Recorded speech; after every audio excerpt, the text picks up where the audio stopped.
وہ کتاب بھی چھوڑے جا رہا ہوں جس میں سارا نظام زندگی اور نظام بندگی پایا جاتا ہے، اور وہ افراد بھی چھوڑے جا رہا ہوں جو اس نظام کو کتاب سے نکال کے میدان عمل میں لے آئیں گے، جو اس نظام کو انسانی زندگی میں مجسم بنائیں گے۔ ایسے افراد اگر نہ رہ جائیں گے تو مذہب بدنام ہو جائے گا، مذہب کے تعلیمات سے دنیا ناآشنا رہ جائے گی۔ یہ مختصر اشارات تھے جو میں نے آئندہ کے تقاریر کے لیے آپ کے سامنے گزارش کیے۔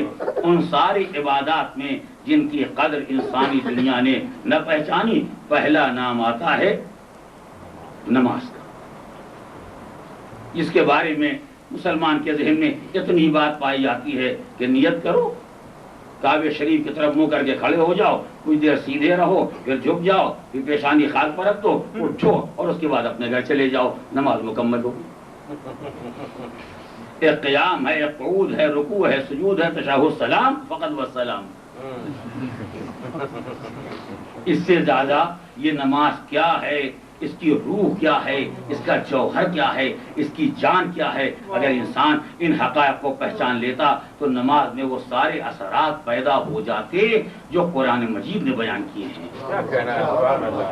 ظاہر ہے کہ میرے پیش نظر اس نماز کے خصوصیات کے بارے میں، جو میں جملہ عبادات کے خصوصیات کے بارے میں گزارش کروں گا، میرے پیش نظر تنہا اس نماز کے خصوصیات کے بارے میں تقریباً 125 خصوصیات ہیں جو پروردگار عالم نے اس نماز کے اندر رکھے ہیں۔ ظاہر ان ساری باتوں کے عرض کرنے کا موقع نہیں ہے، انشاءاللہ اس موضوع پر میری کتاب منظر عام پر آئے گی تو آپ خود پڑھ لیں گے۔ فی الحال وقت اشارتاً چند باتیں گزارش کرنا ہے، اسے آپ محسوس کریں۔ پروردگار عالم نے اپنے پیغمبر سے خطاب کر کے اعلان فرمایا، اتلو ما اوحی الیک من الکتاب واقم الصلاۃ۔ پیغمبر جو کتاب بذریعہ وحی آپ کے حوالے کی گئی ہے، آپ اس کتاب کی تلاوت کریں اور نماز قائم کریں۔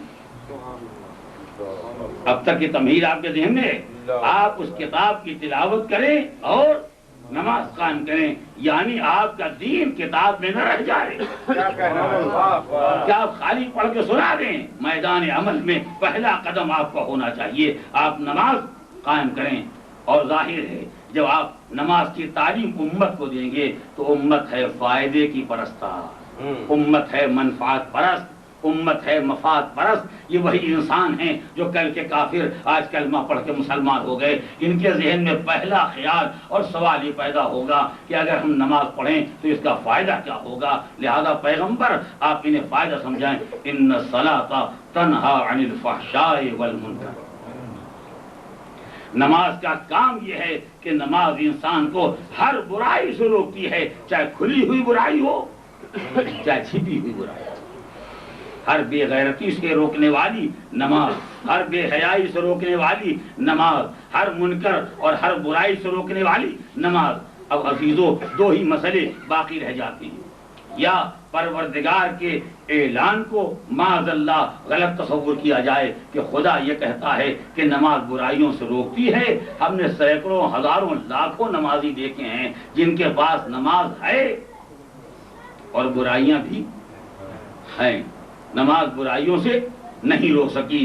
تو مسلمان کے سامنے دو ہی راستے ہیں، یا یہ کہہ دیا جائے کہ پروردگار نے جو بیان دیا معاذ اللہ وہ بیان صحیح نہیں ہے، نماز میں اتنا دم نہیں ہے کہ برائیوں سے روک سکے۔ خدا نے خالی شوق پیدا کرانے کے لیے یہ کہہ دیا کہ نماز برائیوں سے روکتی ہے، اور اگر مسلمان یہ کہنے اور سوچنے کی ہمت نہیں رکھتا ہے اور خدا پر مکمل ایمان اور اعتماد رکھتا ہے تو مسلمان کو یہ کہنا پڑے گا کہ اگر برائیوں سے روک دے تو سمجھو نماز ہے۔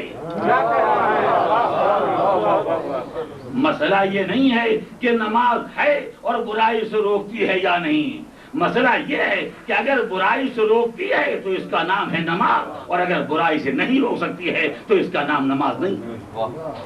یعنی پروردگار عالم نے نماز کو بہترین ذریعہ بنایا ہے انسان کی زندگی کو پاکیزہ بنانے کے لیے، انسان کی زندگی کو طیب و طاہر بنانے کے لیے۔ مگر یہ کب ہوگا؟ جب نماز باہوش نماز ہو، یہ اس وقت ہوگا جب نماز بیدار ذہن کے ساتھ نماز ہو، جب نماز معرفت کے ساتھ نماز ہو، جب نماز اس کی روح اور جوہر کو پہچاننے کے ساتھ ادا کی جائے. اگر نماز برائیوں سے روک نہیں سکتی ہے تو اس کا راز یہ ہے کہ نماز روٹین ہے، نماز عادت ہے، عبادت نہیں ہے. ورنہ جس دن نماز عبادت بن جائے گی انسان سمجھ لے گا نماز کیا ہے، اس کے آداب کیا ہیں، اس کا طریقہ کار کیا ہے، اس کی روح کیا ہے، جو ہم نے پڑھا اس کے معنی کیا ہیں، جو کیا اس کا مقصد کیا ہے. جس دن انسان یہ پہچان لے گا اس دن واقع نماز ہر برائی سے روک دے گی. میں بہت دور آپ کو نہ لے جاؤں گا، بس چند باتیں بطور اشارے کی گزارش کر رہا ہوں تاکہ آپ پہچانے کہ نماز میں روکنے کی طاقت ہے یا نہیں ہے. قرآن مجید نے آواز دی مسلمان اذا قمتم الى الصلاۃ.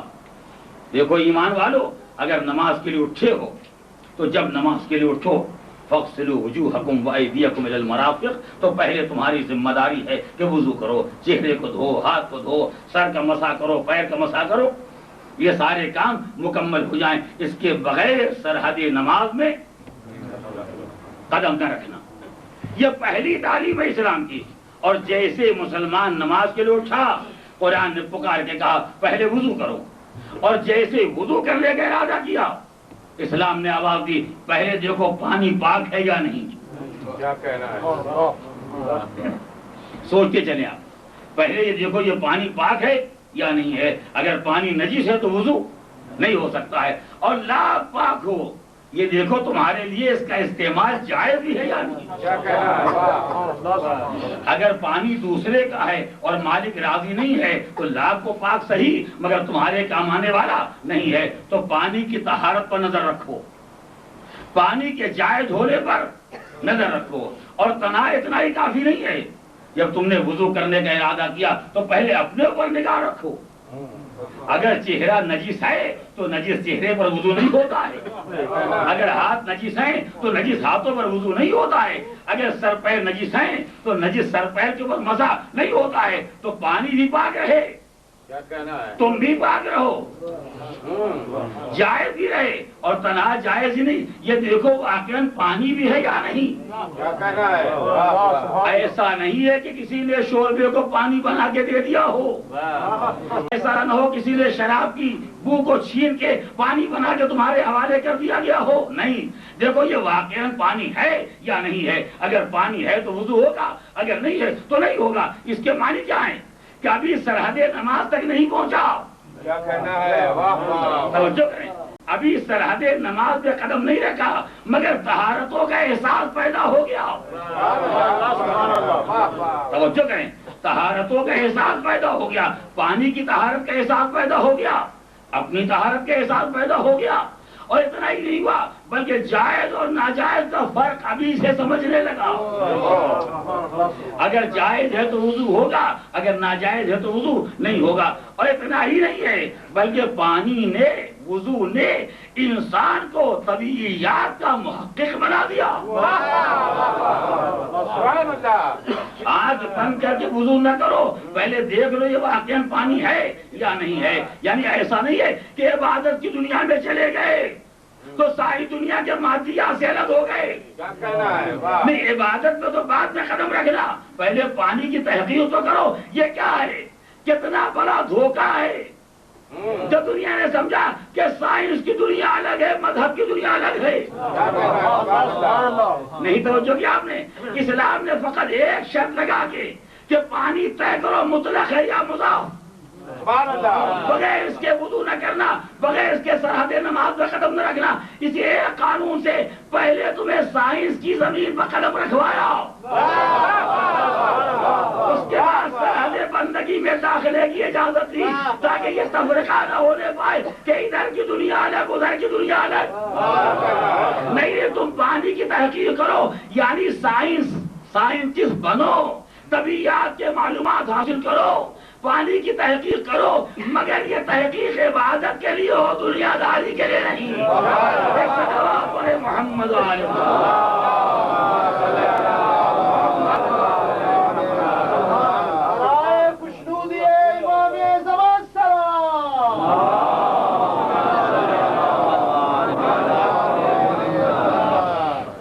پہلے مرحلے پر جب انسان نے طہارت کا اہتمام شروع کیا، وضو کا ارادہ کیا، تو پاک اور نجس کا احساس پیدا ہوا، حلال اور حرام کا احساس پیدا ہوا، اپنے اور پرائے کا فرق معلوم ہوا، ذاتیات اور طبیعیات کی تحقیق کا شوق پیدا ہوا۔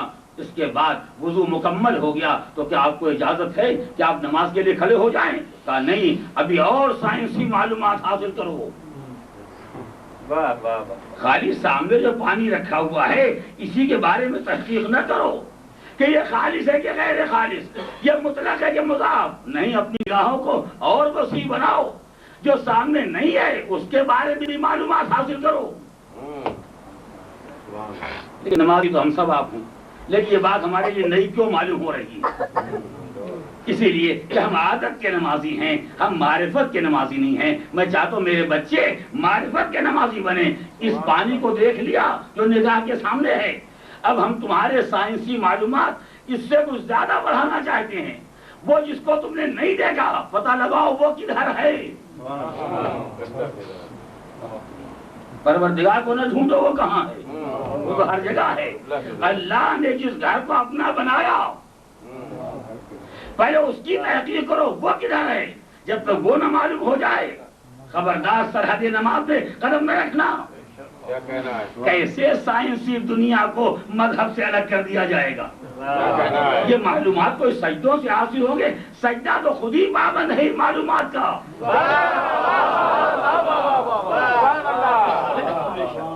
جو فرمائیں گے لیکن نماز نے انسان کی معرفت کو کتنا وسیع بنایا۔ پہلے پانی کی حقیقت کو پہچانا، اس کے بعد قبلے کی جہت کو پہچانا، پتہ لگاؤ خانہ کعبہ کدھر ہے، چاہے وہ قطب نما سے معلوم ہو، چاہے قبلہ نما سے معلوم ہو، چاہے ستاروں سے معلوم ہو، جیسے معلوم ہو، مگر پتہ لگاؤ۔ نہیں، میرے الفاظ پر توجہ کرتے چلو عزیزو، میں چاہتا ہوں ایک بامعرفت نماز کیسی ہوتی ہے۔ اگر قطب نما قبلہ نما سے معلوم ہو جائے تو غنیمت جانو، کیا کہہ رہا ہے؟ ورنہ ستاروں سے پتہ لگاؤ کعبہ کدھر ہے۔ یعنی نماز میں قدم نہ رکھنا جب تک نجوم کا علم نہ ہو جائے، جب تک ستاروں کی ساخت نہ معلوم ہو جائے۔ سرحد نماز میں قدم نہ رکھنا، پہلے یہ تو معلوم کرو کہ قبلہ کدھر ہے۔ یہ وہی معلوم ہو گیا تو کیا نماز شروع کر دیں 10 بجے دن میں نماز ظہر؟ کہا نہیں، ابھی تو تم نے خالی ستاروں کو دیکھا ہے۔ جو کریں، ابھی تو تم نے خالی ستاروں سے قبلے کے رخ کو پہچانا ہے۔ یہ ستاروں کی جان، جو ستاروں کا سلطان و شہنشاہ، اس کی حرکاتوں میں نگاہ رکھو۔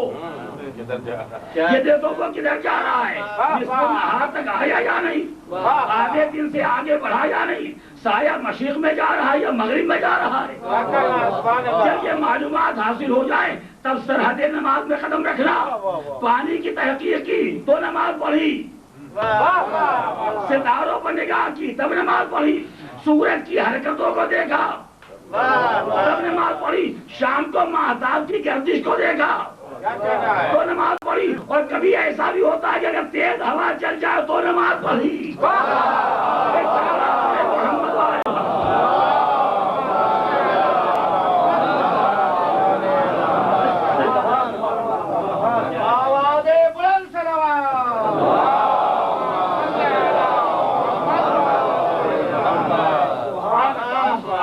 طبیعت اور عالم فطرت سے ہماری کوئی بندگی الگ نہیں ہے۔ اسی لیے کہا گیا جب چاند گہن ہو جائے تو نماز پڑھنا، جب سورج کو گہن لگ جائے نماز پڑھنا، جب زلزلہ آ جائے تو نماز پڑھنا، تاکہ چاند گہن بھی پہچانو اگر مسلمان رہنا ہے، سورج گہن پہچانو اگر مسلمان رہنا ہے، زلزلے کے معنی پہچانو اگر مسلمان رہنا ہے، سیاہ آندھیوں کا مفہوم پہچانو اگر مسلمان رہنا ہے۔ ساری دنیا سے الگ ہو کے مسلمان نہیں ہو سکتے۔ مسلمان رہنا تو یہ سب کچھ پہچاننا ہوگا۔ لوگ قبلے کو پہچانا، آفتاب کی گردش سے وقت نماز کو پہچانا، اب بھی نماز ہو جائے، کہا نہیں اب بھی نہیں ہو سکتا ہے، یہ تو تم آسمان دیکھ رہے ہو، تو کیا آسمان پر جا کے پڑھنے کا ارادہ ہے؟ نہیں تو تم نے آسمان دیکھ کے قبلہ پہچان لیا، تم نے سورج کی گردش کو دیکھ کے وقت نماز پہچان لیا، ابھی تمہاری نگاہ آسمانوں پر ہے۔ کیا نماز آسمان پر پڑھنا ہے؟ نماز تو زمین پڑھنا ہے، اس زمین کو بھی تو دیکھو یہ قابل نماز ہے یا نہیں۔ ایسا تو نہیں کہ نجس زمین پر سجدہ کر لو، ایسا تو نہیں کہ قصبی زمین پر نماز ادا کر لو، اسے بھی دیکھنا ہوگا۔ کتنی باتیں ہیں کہ جن کے بغیر انسان سرحد عبادت پہ قدم نہیں رکھ سکتا۔ اگر تفصیلات آپ نے پہچان لیے، طہارت کا اہتمام، قبلے کی تحقیق، 2 وقت کی تحقیق، 3 نماز کی جگہ کی تحقیق، 4 اس کے بعد نماز شروع ہو گئی؟ نہیں، ابھی کہاں شروع ہو جائے گی، ابھی تحقیق کے بہت سے موارد باقی رہ گئے ہیں جن کے بارے میں انسان کو معلوم کرنا ہے، جن کے بغیر سرحد نماز میں انسان قدم نہیں رکھتا۔ یہ ساری باتیں وہ ہیں جو دینیات کی کتاب میں لکھی ہوئی ہیں، مگر ہمیں رٹا دی گئی، ہم نے رٹ لی، مگر ان کے مفہوم کو، ان کے جوہر کو، ان کی حقیقت کو ہم نے نہیں پہچانا۔ لہذا اسلام نے کہا ہوشیار ہو جاؤ، جب کھڑے ہو گئے تو خالی یہی نہیں کہ تم مصلی پر آ گئے، الحمدللہ زمین کو دیکھ لیا، آسمان کو دیکھ لیا، طیب و طاہر پانی تلاش کر لیا، پاک و پاکیزہ ہو گئے، اب جو شروع کر دی تو شروع ہی کر دی، ختم کرنے کی نوبت نہیں آتی۔ مڑ کے دیکھا اگر آپ حضرات فرمائے تو کچھ اور اضافہ کرو۔ حضرات کی نماز نہیں ہے، پروردگار کی نماز ہے۔ اس سے پوچھو معبود پڑھنا ہے تو کتنی پڑھنا ہے، اگر سجدے کرنا ہے تو کتنے سجدے کرنا ہے۔ وہ کہے 2 تو 2، وہ کہہ دے 3 تو 3، وہ کہے 4 تو 4۔ جو نماز پڑھنا ہے پہلے عدد نماز معلوم کرو، کیا کہنا ہے؟ یہ نماز کتنی رکعتوں والی نماز ہے۔ آپ میری بات تو ابھی متوجہ نہیں ہے، میں نتیجے تک آپ کو لے جا رہا ہوں۔ کتنے مرحلے طے ہو گئے، گنتی آپ کے ذہن میں ہے؟ یہ 5 منزلیں طے ہو گئی، ابھی نماز شروع نہیں ہوئی۔ وقت نماز، عدد نماز، جائے نماز، طہارت نماز، قبلہ نماز، یہ 5 منزلیں طے ہو گئی، ابھی نماز نہیں ہے۔ اس لیے کہ ابھی نماز شروع کر دو گے تو خود غرض کہے جاؤ گے۔ کیا کہنا ہے؟ سبحان اللہ۔ اب اگر نماز شروع کر دو گے تو مفاد پرست کہے جاؤ گے کہ تم خود خدا سے ملنا چاہتے ہو دنیا کو بھلا کے۔ اسلام فقط طبیعت کا، سائنس کا مذہب نہیں ہے، اسلام اجتماع کا مذہب ہے۔ جب سرحد نماز میں جانا چاہو تو سب کو ساتھ لے کے چلو، تاکہ معلوم ہو کہ مسلمان ایک سماجی انسان ہوتا ہے۔ آواز حی علی الصلاۃ، حی علی الفلاح، حی علی خیر العمل، تم بھی آ جاؤ، تم بھی آ جاؤ، بلند آواز سے کہو تاکہ دور والے بھی آ جائے۔ اور جب سب کو آواز دے لی تو یہ سمجھ لینا کہ جتنا حق تمہارے اوپر سماج کا ہے اس سے زیادہ حق قریب والوں کا ہے۔ بلند آواز سے سب کو بلاؤ، آہستہ آواز سے قریب والوں کو دعوت دو۔ توجہ کریں، اس بلند آواز سے سب کو پکارنے کا نام ہے نماز، آہستہ آواز سے گھر والوں کو، پاس والوں کو دعوت دینے کا نام ہے اقامت۔ وہ ہو گئی اذان، یہ اقامت۔ اتنی منزلیں طے ہو گئی، تب مسلمان نے سرحد نماز میں قدم رکھا۔ عزیزو، پھر میں اپنی بات کو دہراؤں گا تاکہ ہم نتیجوں کو پہچانیں۔ کتنی منزلیں طے کی مسلمان نے ایک نماز تک پہنچنے کے واسطے۔ منزل طہارت 1، قبلے کی منزل 2، عدد نماز 3، جائے نماز 4، وقت نماز 5، اذان 6، اقامت 7۔ جب یہ 7 منزلیں طے ہو گئی، توجہ کریں، تب سرحد نماز تک پہنچا۔ میرے لفظوں پر غور کریں، جب 7 منزلیں طے ہو گئی تو سرحد نماز میں قدم رکھا۔ اب پہچانا کہ نماز کو معراج کیوں کہا گیا ہے۔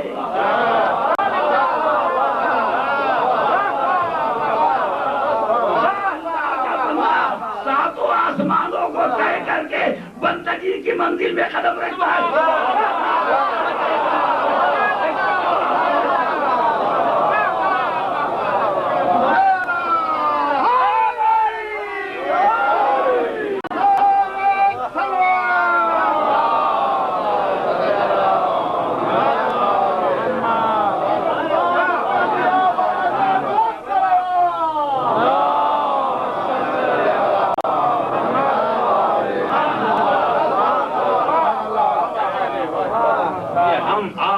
سے حقیر فقیر ذلیل اور ناچیز بندوں کی معراج ہے۔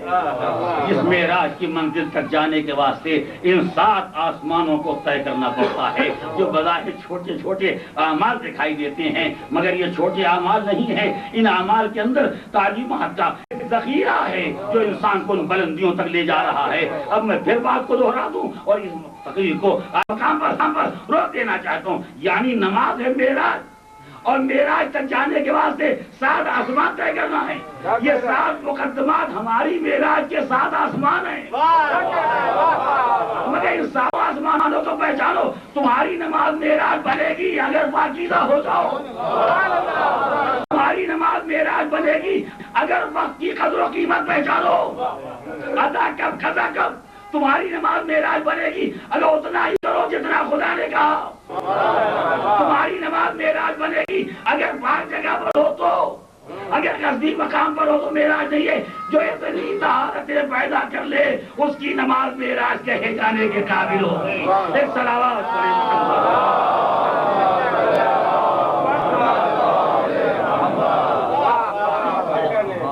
عزیزان محترم، جب ہم آپ جیسے انسانوں کو اس زمینی معراج کی منزل پر قدم رکھنے کے واسطے اتنا پاکیزہ کردار بننا پڑتا ہے، اتنا طیب و طاہر بننا پڑتا ہے، تو واقعاً جو صاحب معراج ہے اس کا کردار کتنا طیب و طاہر اور پاک و پاکیزہ ہوگا، جس کو پروردگار عالم چند لمحات میں زمین سے عرش اعظم کی بلندیوں تک لے گیا۔ بس آج اپنی گفتگو کو اسی مقام پر روک دینا چاہتا ہوں، مگر ایک بات جس کی طرف کل میں نے تمہید میں اشارہ کیا وہ ایک جملے میں اور تذکرے مسائل کرنا چاہتا ہوں تاکہ یہ سلسلہ آپ کے ذہن میں آخر تک رہے۔ یہ تو ہو گئی ایک عبادت جس کی ایک خصوصیت ہے جو میں نے آپ کے سامنے عرض کی ہے کہ اگر انسان پاکیزہ کردار بلند کردار نہ ہو تو انسان نمازی کہے جانے کے قابل نہیں ہے۔ اس کے بعد ہم اپنی مذہبی زندگی میں قدم رکھتے ہیں تو ہمارے واسطے نماز آل محمد کی یاد کا بہترین ذریعہ ہے۔ آل محمد کے تذکروں میں بہترین تذکرہ یہ نماز اور یہ عبادت الہی ہے۔ ان کی یاد کے لیے بہترین ذریعہ اگر کوئی ہو سکتا ہے تو یہ نماز ہے، جس کو یاد آل محمد سے دنیا والوں نے الگ کر دیا۔ ورنہ انسان حقیقت نماز اور تاریخ نماز کو پڑھے تو نماز ہر لمحے پر آل محمد کے احسانات کے سامنے دنیا کو چکا دینا چاہتی ہے، اور نماز ہر لمحے انسان کو متوجہ کرنا چاہتی ہے۔ اگر میری عظمتوں کو پہچانا ہے تو ان صاحبان کردار کو پہچانو جنہوں نے ہماری عظمتوں کو چار چاند لگا دیے۔ یہ نماز آل محمد کی یاد کے لیے بہترین ذریعہ ہے۔ جب انسان حالت قیام قدم رکھتا ہے، جب انسان نماز میں حالت قیام میں آتا ہے تو وہ قیام اس کے سامنے آتا ہے کہ جہاں تیر برس رہے ہوں مگر نمازی کے اخلاص سے فرق نہ آئے۔ انسان کی نگاہ کے سامنے نماز کا وہ اخلاص آتا ہے جہاں بندہ مصلی پر کھڑا ہے، پیروں سے تیر نکال لیا جائے مگر درد کا احساس نہ پیدا ہو۔ نمازی جب نماز میں منزل رکوع میں قدم رکھتا ہے تو دن یاد آتا ہے جب ایک بندے خدا حالت رکوع میں تھا، سوال کرنے والا سوال کر رہا تھا، وہ اپنی انگوٹھی اس کے حوالے کر رہا تھا اور پروردگار اس کی ولایت کا اعلان کر رہا تھا۔ یہ نماز جب منزل سجدہ تک جاتی ہے تو یاد دلاتی ہے وہ سجدہ یاد کرو جب ایک نانا پیشان خاک پر رکھے ہوئے تھا اور نواسا اس کی پشت پر تھا، آواز آ رہی تھی میرے حبیب جب یہ اتر نہ جائے سجدے سے سر نہ اٹھائے۔ نماز کی کون سی کیفیت ہے جو ذکر آل محمد سے الگ ہو جائے، جو تذکرے اہل بیت سے جدا ہو جائے۔ نماز ہر حال میں اہل بیت کو یاد دلاتی ہے، نماز کی قرات اہل بیت کی تلاوت کو یاد ہے، نماز کا ذکر اہل بیت کے ذکر کو یاد دیتا ہے، نماز کا قیام و قعود اہل بیت کے قیام و قعود کی یادگار ہے، نماز کا رکوع و سجود اہل بیت کے رکوع و سجود کی یادگار ہے۔ اسی لیے ہم نے 3 سجدے تاریخ میں دیکھے، ایک سجدہ نانا کا مسجد میں جب نواز اور ناز برداری کا وہ مرحلہ کہ قدرت آواز دے رہی تھی حبیب جب تک ہو سجدے تمہاری سے اتر نہ جائیں اس وقت تک تم سجدے سے سر اٹھانا۔ ایک سجدہ پیغمبر کا دیا، کہ جہاں حسین پشت نبی پر ہیں اور اس وقت تک نبی نے سر نہ اٹھایا جب تک حسین پشت پیغمبر سے اتر نہ آئے. دوسرا سجدہ علی کا دیکھا جب خاک مسجد کوفہ پر سر رکھا اور بندگی کا حق ادا کر دیا. اب سر اٹھا تو اس حال میں کہ سر اقدس دوبارہ ہو گیا, مسجد سر زخمی ہو گیا. بندے خدا خاک مسجد کو زخم سر پر رکھتا جا رہا ہے اور آواز دے رہا باللہ و باللہ وفی سبیل اللہ وعلی ملت رسول اللہ. تو ورب الکعبہ, پروردگار کعبہ کی قسم علی کامیاب ہے. یہ دوسرا تاریخی سجدہ تھا جو خاک مسجد کوفہ پر ہوا. اور تیسرا آخری سجدہ جو خاک کربلا پر نبی کے نواسے اور علی کے لال لکھا. یہ سجدہ ان دونوں سجدوں سے الگ ایک حیثیت رکھتا ہے. اس سجدے کی نوعیت الگ ہے. اس ایک سجدے کے لیے حسین نے کتنا اہتمام اور انتظام کیا ہے. 28 رجب سے اس سجدے کا انتظام شروع ہو گیا. میرے لفظوں پر عزیزوں آپ توجہ دیں گے. جب حسین وطن چھوڑ رہے تھے تو نانا کے اس پیغام کے ساتھ شاء اللہ ان یراک قتیلا, حسین کربلا جاؤ, پروردگار تمہیں شہید دیکھنا چاہتا ہے. حسین سر کٹانے کے لیے 28 رجب کو وطن سے نکل رہے ہیں. سجدہ آخر کا اہتمام اس دن شروع ہو گیا. مگر کیسا اہتمام, کیسا انتظام. دربار حکومت سے واپس آئے, دیکھا بہن بھائی کا انتظار کر رہی ہے. بھیا رات کے دربار میں کیوں بلایا گیا؟ کہا بہن مختصر یہ ہے کہ اب یہ مدینہ رہنے کے قابل نہیں. میرے سامنے بیعت حاکم کا مسئلہ پیش کیا گیا. بہن تم تو جانتی ہو حیدر کرار کا بیٹا کسی فاسق و فاجر کی بیعت کر لے, یہ ناممکن ہے. اب یہ مدینہ رہنے کے قابل نہیں ہے. بہن سامان پر تیار کرو, اب ہمیں وطن چھوڑنا ہوگا. سفر تیار کر رہی ہے. حسین سفر کا ایک الگ انتظام کر رہے ہیں. پہلے آئے نانا کے قبر کے پاس, قبر پر سے لکھ کے رونا شروع. روتے روتے ایک مرتبہ آنکھ لگ گئی, دیکھا جیسے قبر شگافتہ ہوئی. پیغمبر سامنے آئے. نواسے نے آواز دی, نانا کیا اس قبر میں میری جگہ نہیں, آپ کے نینے میں کوئی جگہ نہیں رہ گئی. آواز بیٹا حسین اگر میں تمہیں اپنے پاس بلا لوں تو بیٹا کربلا کون جائے گا, میرے دین کے لیے قربانی کون دے گا. جاؤ حسین جاؤ, سر کٹاؤ تاکہ میرا دین زندہ رہ جائے. نانا کی قبر کے پاس سے اٹھے, بھائی کی قبر کے پاس آئے, آ کے آخری سلام کیا. اس کے بعد مادر گرامی کی لحد کے پاس آ کے بیٹھ گئے. قبر اطہر سے لپٹ کے رونا شروع کیا. دیر روتے رہے مگر نانا کا حکم مجبور کر رہا ہے. حسین اٹھے اور اٹھتے اٹھتے آواز دی, السلام علیک یا اماں.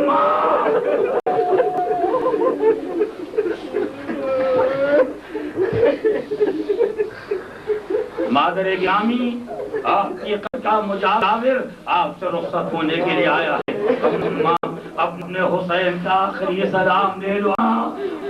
یہ کہہ کے اٹھنا چاہتے تھے کہ قبر زہرا سے آواز آئی, علیک السلام یا غریب الو. اے ماں کے غریب و مظلوم ماں کا سلام بھی لے لے. اور اے حسین تم تنہا نہ جاؤ گے, اب یہ ماں تمہارے ساتھ رہے. اجرکم اللہ, خدا کو کسی غم میں نہ رلائے سوائے غم آل محمد کے. جو عزیزو محرم کا چاند نمودار ہو گیا, عزا کا دور آ گیا, وہ زمانہ آ گیا جس میں حسین کی ماں کو پرسا دینا ہے. بس چند جملے رخصت ہو گیا ہے. یہاں تک کہ رات تمام ہوئی. صبح کے وقت جب قافلے کی تیاری کا وقت آیا, برابر آپ سنتے رہتے ہیں لیکن تاریخ ہے یا ضروری ہے کہ اس تذکرے کو دہرایا جائے. عبداللہ ابن سنا کوفی کہتا ہے کہ میں اسی دن مدینہ رسول پہنچا. جس دن حسین مدینہ چھوڑ کے جا رہے تھے میں نے عجب منظر دیکھا، مدینہ کے در و دیوار کو اداسی چھائی، لوگ پریشان دکھائی دیتے ہیں، چہرے اداس ہیں۔ میں نے گھبرا کے پوچھا بھائیو یہ آج پریشانی کیوں ہے، یہ چہروں کو اداسی کیوں ہے، یہ در و دیوار پر ویرانی کیوں ہے؟ کہا تمہیں نہیں معلوم آج جانے مدینہ سے نبی کا نواسا وطن چھوڑ کے آ رہا ہے۔ اب عبداللہ نے پوچھا یہ قافلہ کب جانے والا ہے؟ کیا قافلے کی تیاریاں مکمل ہو گئی ہیں؟ قریب یہ قافلہ روانہ ہونے والا ہے۔ عبداللہ کہتا ہے میں حسین کے بیت الشرف کے قریب پہنچا تو میں نے دیکھا کہ ہاشمی نوجوان قافلے کی تیاری میں مصروف ہے۔ ہٹو ہٹو دور ہٹو، سیدانیوں کی سواری کے وقت آ گیا۔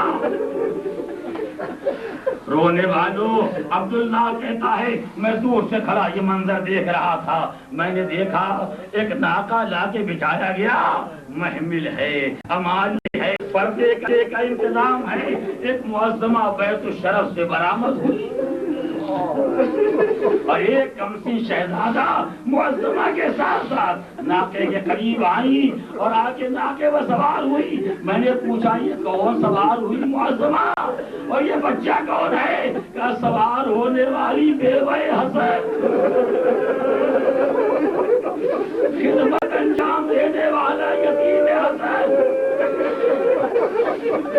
تھوڑی دیر کے بعد میں نے دیکھا دوسرا ناکا لا کے بچھایا گیا، ایک معظمہ آگے سوار ہوئی، ایک جوان آگے بڑھا، پردے کا اہتمام برونے والوں یہ ناکا بھی آگے بڑھ گیا، ایک اور ناکا لا کے بچھایا گیا۔ میں نے دیکھا ایک جوان جو ذمہ دارانہ حیثیت سے اہتمام و انتظام میں مصروف ہے، ایک معظمہ آئی اور آگے ہماری میں سوار ہوئی۔ میں نے پوچھا یہ کون؟ کہا سوار ہونے والی علی کی چھوٹی بیٹی عباس، پردے کا انتظام کر رہے ہیں، علی اکبر اہتمامات میں مصروف ہے۔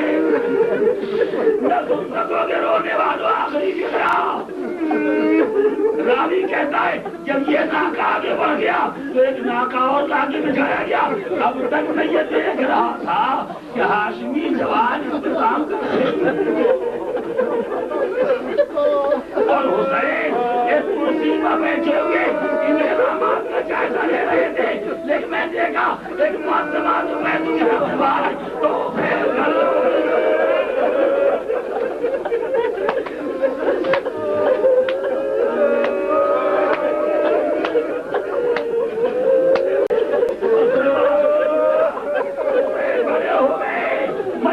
پیچھے ہٹایا گیا، عباس نے پردے سے اٹھایا، علی اکبر نے نعرہ سیدھی کی، سوار ہونے والی علی کی بڑی بیٹی آئے 28 رجب کو مدینے میں یہ اطلاع اور 4 محرم کو کربلا میں یہ قافلہ چلا۔ نہ قاسم ہے، نہ علی اکبر ہے، نہ عباس ہے، زینب سوار ہو رہی ہے، سوار کرانے والا کوئی نہیں، بھیا عباس